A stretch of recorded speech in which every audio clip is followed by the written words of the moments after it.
Ukrainian military expert Serhiy Zgurets noted that Ukraine's defense forces are implementing a systematic approach to striking Russia's energy and defense industrial facilities. He shared the information on Espreso TV. Currently, we are witnessing another large-scale attack using Ukrainian drones targeting Russian industrial and military facilities. A similar attack occurred on January the 14th, which was then considered the largest, involving up to 200 various Ukrainian drones striking multiple Russian defense industrial sites. Zgurets recalled. The military expert analyzed Russian social media channels, which claim that at least 11 regions of Russia, including Moscow and occupied Crimea, were targeted.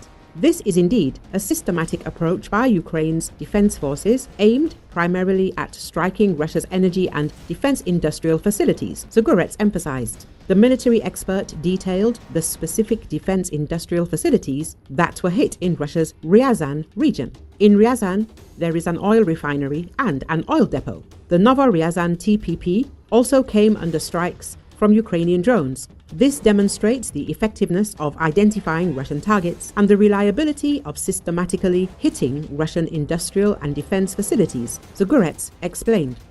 The military expert added that there were also reports of strikes on Russia's Bryansk, where several critical defense industrial facilities for Russia are located.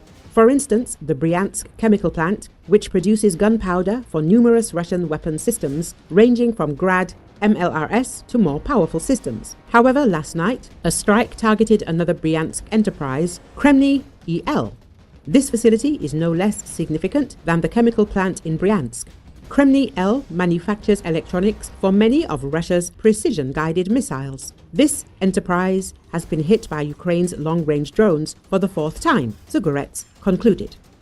Recall late in the evening of January the 23rd, drone attacks were reported across several Russian regions. Explosions were heard in Bryansk, Ryazan, Kursk, and Moscow regions. Oil refineries in particular have been a frequent target for Ukraine. Russia, over the past 2 decades, invested heavily in refineries, aiming to add value to its oil industry by exporting gasoline, diesel, and aviation fuel, in addition to crude oil. Many of the refineries are within range of Ukrainian drones, and because the sites themselves are flammable, small warheads can set off infernos. The attacks complement Western sanctions that have cut into Russian oil revenue, though sales have remained robust enough to bolster the economy and finance the war effort. President Trump used a video address to the Davos Economic Forum to press for the importance of reducing Russia's income from oil in ending the war. If the price came down, the Russia-Ukraine war would end immediately, he said, adding he would ask Saudi Arabia and the Organization of the Petroleum Exporting Countries to act to depress prices for Russian oil.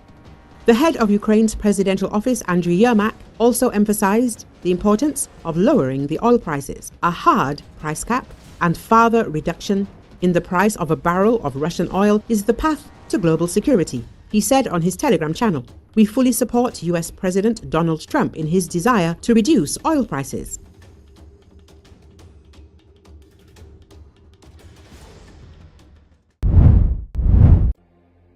Ukrainian President Volodymyr Zelensky said on Friday that Russian President Vladimir Putin wants to manipulate the new US president over potential talks to end the nearly 3-year conflict.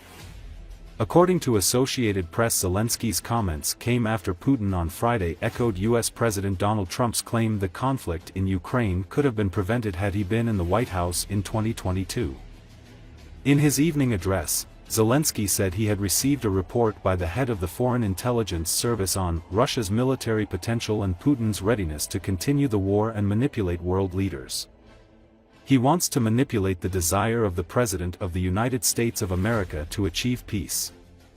I am confident that no Russian manipulations will succeed anymore, Zelensky said. In an interview with Russian state television Friday, Putin praised Trump as a clever and pragmatic man who is focused on US interests. We always had a businesslike, pragmatic but also trusting relationship with the current US president, Putin said. I couldn't disagree with him that if he had been president, if they hadn't stolen victory from him in 2020, the crisis that emerged in Ukraine in 2022 could have been avoided. Trump has said repeatedly he wouldn't have allowed the conflict to start if he had been in office, even though he was president, as fighting grew in the east of the country between Kiev's forces and separatists aligned with Moscow, ahead of Putin sending in tens of thousands of troops in 2022. On Thursday, Trump told Fox News that Zelensky should have made a deal with Putin to avoid the conflict. Putin emphasized Friday that he's open to talks but pointed to Zelensky's 2022 decision to rule out negotiations with Moscow. He also said the US and Russia have many other items on their agenda, including nuclear arms control and economic issues. Провів сьогодні ставку, кілька питань.